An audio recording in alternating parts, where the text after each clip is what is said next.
Ubay ibn Ka'ab narrated to us that the Prophet ﷺ said, Anna Musa qama khatiban fi bani Israel, that Musa alayhi salam stood giving a sermon to the Israelites, the children of Israel. فَسُئِلَ أَيُّ النَّاسِ أَعْلَمُ. So he was asked, who among the people is the most knowledgeable or knows more? Not most knowledgeable, I would say more knowledgeable, right? And a lot of translations make that kind of quick jump and say most knowledgeable. The reason you can't say most is because it doesn't say al-a'lam, it's not superlative. A'lam without the lam al-ta'rif is comparative, it's not superlative, right? So ana, he said, I know more. And of course this means in the context of among these people, I know more, right? فَعَتَبَ اللَّهُ عَلَيْهِ. So Allah reprimanded him, إِذْ لَمْ يُرَدُّ الْعِلْمُ إِلَيْهِ, whereby knowledge was not attributed back to him. This red piece is actually sharh of the hadith. لَامَهُ وَخَاطَبَهُ مُخَابَطَةَ الْإِدْلَالِ وَطَالِبًا مِنْهُ حُسْنَ مُرَاجَعَتِهِ وَمُذَكِّرًا لَهُ بِمَا كَرِهَهُ مِنْهُ. That's all explanation, so I'll skip that part. Okay? That's just from a muhaddith. In any case, إِذْ لَمْ يُرَدُّ الْعِلْمُ أو يُرَدَّ الْعِلْمُ إِلَيْهِ. You guys just did muda'af, I believe. I was hearing some madda yamuddu maddan fahuwa maddun, right?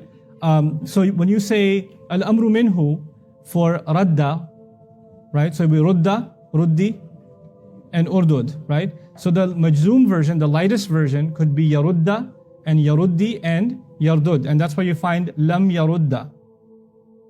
You see, that's actually a live example of what you guys just did. It could have been lam yaruddi and lam yardud also. All three of those would have been acceptable.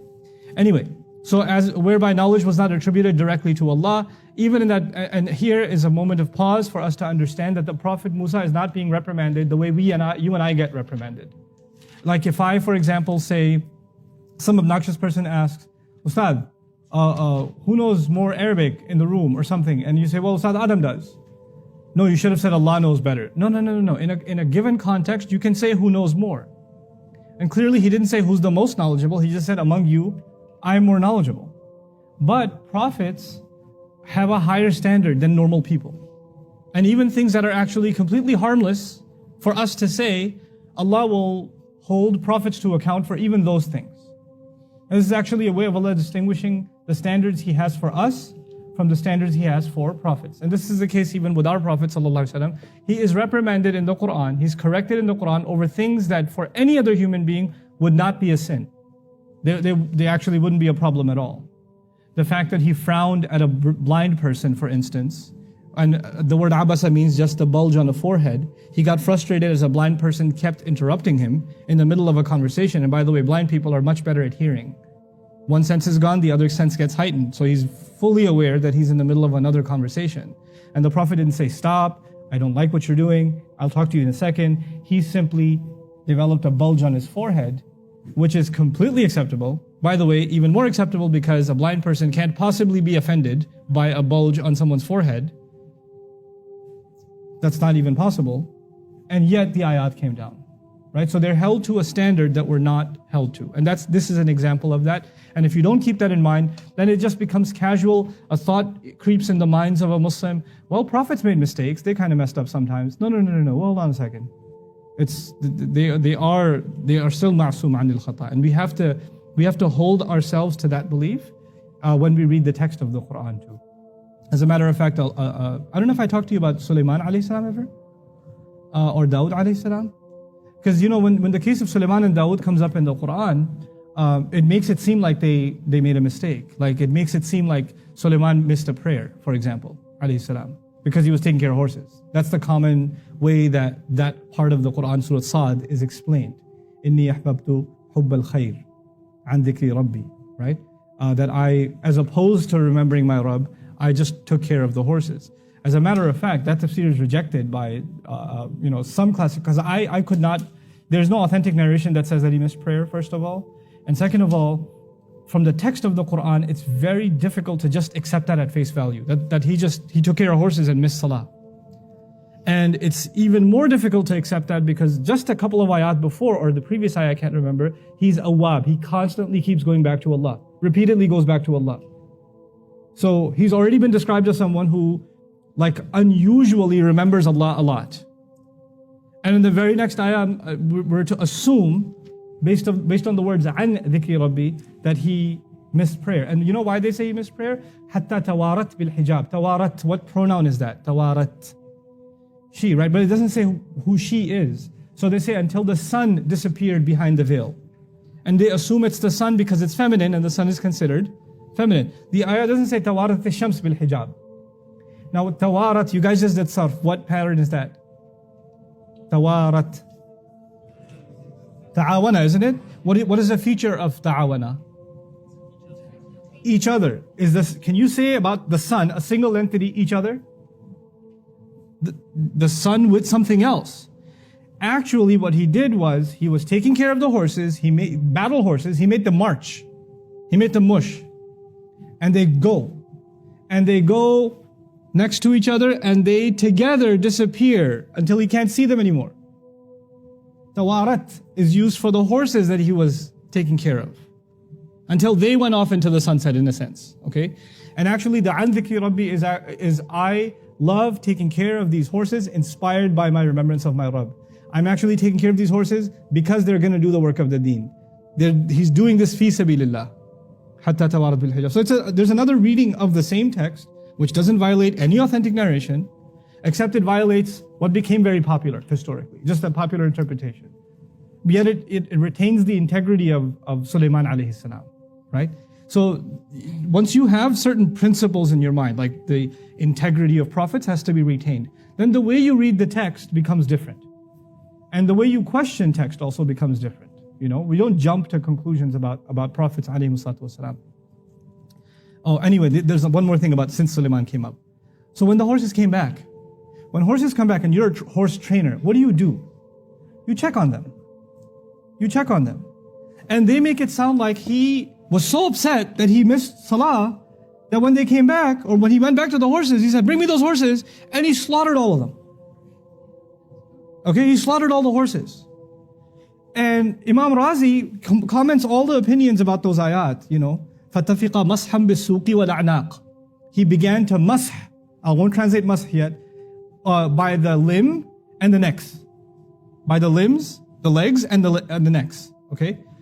So most scholars say, مَسْحًا بِالسِّكِّين. He passed over a knife over all of them. He sliced all of them. These horses made me forget my prayer. And then the scholars got into this whole debate about, well, if he slaughtered horses, he must have done this fi sabilillah to give them as sadaqah, as dhabiha, as, you know, to give out. And because they couldn't fathom that a prophet would just, because, you know, what does it sound like at face value? He became upset and he lashed out at the horses. But, you know, when you mess up, and especially if you miss a prayer, you don't blame anyone else. Who do you blame? Yourself. They said, well, no, he just saw it as an opportunity to slaughter horses and give them in charity. I'm like, that's not what the text is saying at all. I don't know how you... So Imam Razi said so, and I could not... I don't agree. I read Shawkani, I don't agree. Then I read Ibn Kathir, I was like, I can't agree. I don't know. Ibn Kathir, ya rahimakallah, I really love you, but I just can't. My conscience is not sitting well. I'm going to keep reading. I keep reading it. And then Imam Razi. And Imam Razi says, I don't agree. I was like, oh, go on. And he says, if mash, the word mash, means to like slice, then you know, what do you do with فَامْسَحُوا بِرُؤُوسِكُمْ وَأَيْدِيكُمْ in the Quran? Do, you know, when you can't find water, do masah over your heads and your hands. Salat time came, you didn't find water. So I was like, such a gangster, Razi. That was awesome. And then he says, and also when you slaughter in Islam, originally slaughter is an act of mercy in Islam. So the way you slaughter is not by torturing an animal. You slaughter them in the neck. But the ayah says he sliced their legs and then the necks. Why would a prophet torture an animal? Slicing its legs and then its neck.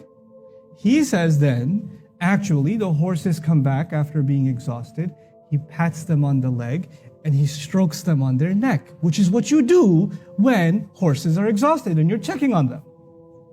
It's describing what he was doing. And it's completely consistent with the text. And you don't have to imagine the word sikeen, knife, in the text. Like, integrity of prophets. It's not hard to retain. Just commit yourself to the text. You know? With all due respect to the other opinions. With all due respect. This is more convincing. Wallahu ta'ala. Anyway, so it's another example of that. He said, I know more. And this is sometimes important for a teacher to say. This is also important to defend. You know, if, sometimes students are acting obnoxious. Why aren't we learning chapter 7? Why are we learning chapter 4? I know a little bit more than you. Just a little bit. I'm not saying I know everything, but can I just teach you right now? Okay, fine. Sometimes you do have to put a student in place. You have to remind them of their place. And he had to do that. And by the way, he's teaching Banu Israel. They kind of have a tendency to get out of line a little bit sometimes. So sometimes they have to be told, Ana a'lam. Just listen, will you? I know. And what kind of question is, Ayyun nasi a'lam? What kind of question? You ask a prophet, who of the people is more knowledgeable? If you follow a prophet, isn't the answer to that question automatic? Isn't that a question you don't even need? And when a ridiculous question like that is asked, then you know what? It has to be spelled out. So he's not in the wrong for doing so. Anyway, Allah uses it as an opportunity to take him on a journey. And so, bala. فَقَالَ لَهُ بَلَا. Not at all. لِي عَبْدٌ بِمَجْمَعِ الْبَحْرَيْنِ. Of course, I do have a slave right at the merger of the two seas. هُوَ أَعْلَمُ مِنْكَ. He knows more than you. قَالَ أَيْ رَبِّي وَمَنْ لِي بِهِ. Yes, أي means yes, of course. And also another meaning is E. E and أي, similar words.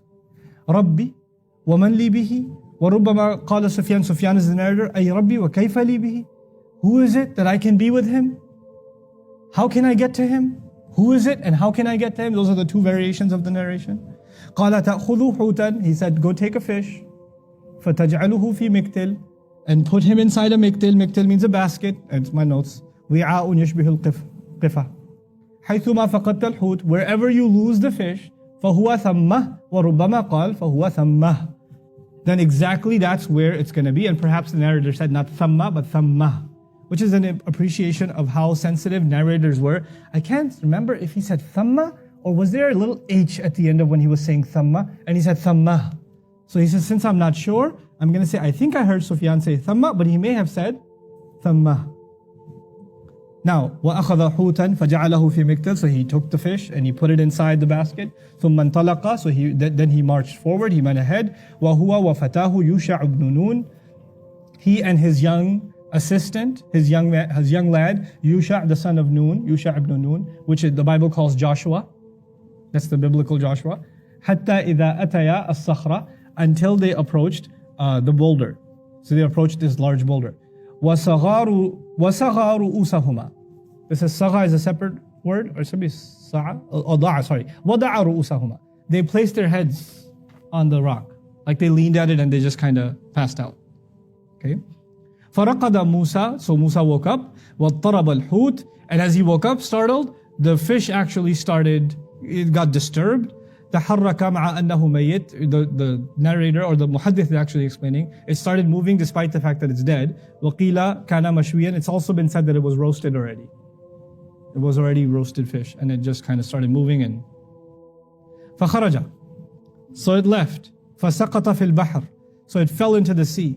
فاتخذ سبيله في البحر سربا. Then it took into the sea a path that looked like a mirage. I'll skip and it made a small opening, kind of like, the wake. It made a wake. So this makes it seem like they were, in fact, the narration makes it seem like they were walking inland and then it jumped into the beach. Okay? فَأَمْسَكَ اللَّهُ عَنِ الْحُوتِ جِرْيَةَ الْمَاءِ. So Allah held the fish on the flow of the water, meaning the fish didn't jump into the water, it went on top, like a jet ski kind of thing. So Allah held it on the surface of the water. فَصَارَ مِثْلَ الطَّاقِ. So it went like a spear, like it went forward like a spear. وَهَذَا مِثْلُ فَقَالَ هَكَذَا مِثْلُ الطَّاقِ. So and then the narrator says this is what a spear looks like, and he started kind of demonstrating visually. And so they say he did some visual demonstration, and they put that in the narration as well. فَانْطَلَقَا يَمْشِيَانِ بَقِيَّةَ لَيْلَتِهِمَا وَيَوْمِهِمَا actually should be. Anyway, so they both started moving forward. They went ahead, they didn't realize the rest of their night and the next day too. So 2 days worth, like a whole 24 hours worth of travel, they continued. حَتَّى إِذَا كَانَ مِنَ الْغَدِ. Until time came of the evening. Early morning. قال لفتاه, he said to his young lad, آتنا غداءنا, bring us our lunch. لقد لقينا من سفرنا هذا نصبا. This is directly from the Quran. We've met with quite a bit of exhaustion. ولم يجد موسى النصب حتى جاوز حيث أمره الله. And Musa did not meet with any exhaustion until he had way past where Allah had commanded him to be. In other words, Allah did not give him any sense, any inclination that he's passed beyond where he's supposed to be. قال له فتاه, so his young lad said to him, أرأيت إذا وينا إلى الصخرة, did you see when we took refuge towards the boulder? فإني نسيت الحوت, then I had forgotten the fish rather. وما أنسانيه إلا الشيطان أن أذكره, and none but shaitan made me forget to mention it at the time that the roasted fish actually woke up and took off. واتخذ سبيله في البحر عجبا. Now that I think of it, it did take a really strange way into the sea. What's ajab about a fish in the sea? When it's dead, two, it's on the surface, not under. You know, it's going, you could see it going. فكان للحوت سربا ولهما عجبا. So the fish actually looked unreal. For the fish, there was this mirage-like looking wake that was there, and both of them found it strange. By the way, this hadith saying lahuma ajaban suggests that Musa saw it too. It's not lahu ajaban, it's lahuma ajaban, right? And that further corroborates ara'aita, didn't you see also? Because the Fata, Yusha, is talking to Musa alayhi salam, suggesting Musa saw the fish take that road too. But Allah made them not remember, and then he attributes that to shaitan. تعجبا من أمره لأنه خارق للعادة. This is sharh, so we won't go into that. قال له موسى ذلك ما كنا نبغي. Musa said, that is what we were in pursuit of. فارتد على آثارهما قصصا. So they retraced their remnants, their footsteps, step by step. قصصا means step by step. رجعا يقصان آثارهما. So they came back, tracing their steps. حتى انتهيا إلى الصخرة, until they ended up at the boulder where they originally were. فإذا رجل مسجن مغطى بثوب. مغطى is the sharh word. So when they saw a man completely wrapped up, enveloped in a garment, فسلم موسى. So Musa said salam to him. فرد عليه. So he responded to him. فقال, and he responded to him by saying, وأنا بأرضك السلام. And how do you people say salam where you come from? You just say salam, you don't introduce yourselves? So the man kind of was a little bit aggressive and said, this is it, this is all the salam you guys do where you come from?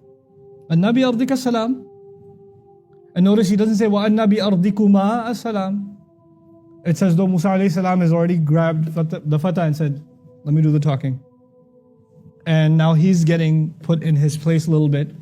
Qala ana Musa. I said, oh, okay, I get what you're saying. I'm Musa. Assalamu alaikum, I'm Musa. I'll introduce myself properly. Qala Musa bani Israel. Musa from the children of Israel. Musa of Bani Israel. It's mudaf ilayh. Musa bani Israel. Okay? Typically a proper name is not used as a mudaf, right? But you know, in Old English, I am David of Camelot or something. You know? So they use of instead of from. Like nowadays you say, I'm Mike from Chicago. Like, you know, you don't say I'm William of Dallas. Like, you know, you don't do that. You say from. But in Old Arabic and old languages, you use a lot of, right? So Musa of Bani Israel, قال نعم أتيتك لتعلمني مما علمت رشدا. I came to you so you could teach me from what you've been taught in terms of uprightness and guidance. قال يا موسى. He said, Musa, إني على علم من علم الله. I am committed and I'm committed to knowledge from within the knowledge of Allah. علمنيه الله لا تعلمه. That Allah has taught me that you don't know.